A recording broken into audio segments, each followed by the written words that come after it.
Hi வணக்கம். இது வந்துட்டு பார்த்திங்கன்னா பாலக்கீரை. இன்றைக்கி வந்து எங்கள் வீட்டில் பாலக்கீரை தான் சமைக்க போகிறேன். அதனால் கொஞ்சம் அறுவடை பண்ணிக்கலாம் இதிலேருந்து. அதுக்கப்புறம் என்னென்னா கொஞ்சம் கீரை விதைகளும் வந்து ஒரு 4-5 நாளுக்கு முன்னாடி போட்டிருந்தேன்.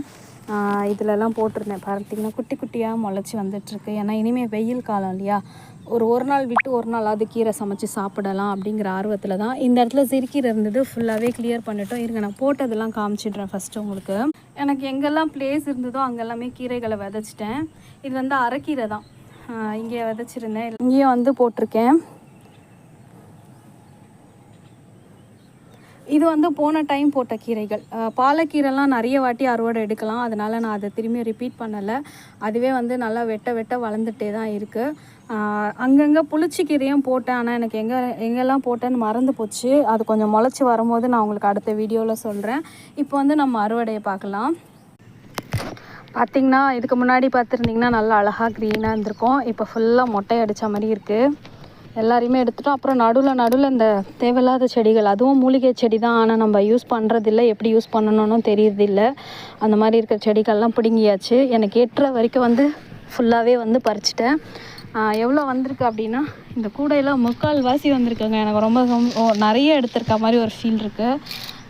அடுத்தது அறுவடை என்ன எடுக்கலாம் அப்படிங்கிறத நான் இப்போ உங்களுக்கு என் தோட்டத்தை ஃபுல்லாக சுற்றி பார்த்துட்டு, நான் ஃபஸ்ட்டு சுற்றி பார்த்துட்டு என்ன இருக்குங்கிறத அதுக்கப்புறம் பறிச்சுட்டு நான் உங்களுக்கு போடுறேன். ஏன்னா மற்ற வீட்டில் இருக்கிற தோட்டம் மாதிரி நிறைய வெஜிடபிள்ஸ்லாம் வைக்கலை நான். எங்கள் வீட்டுக்கு எவ்வளோ தேவையோ, எனக்கு வந்து ஒவ்வொருத்துலேயும் ஒரு 1/4 கிலோலேருந்து 1/2 கிலோ வரைக்கும் போதுங்கிற அந்த அளவுக்கு தான் செடி வச்சுருக்கேன்.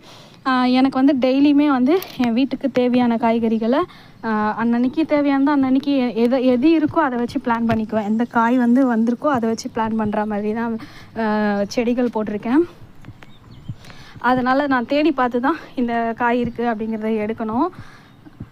பார்த்துட்டு என்ன காய் எடுத்துருக்கேங்கிறத உங்களுக்கு காட்டுறேன்.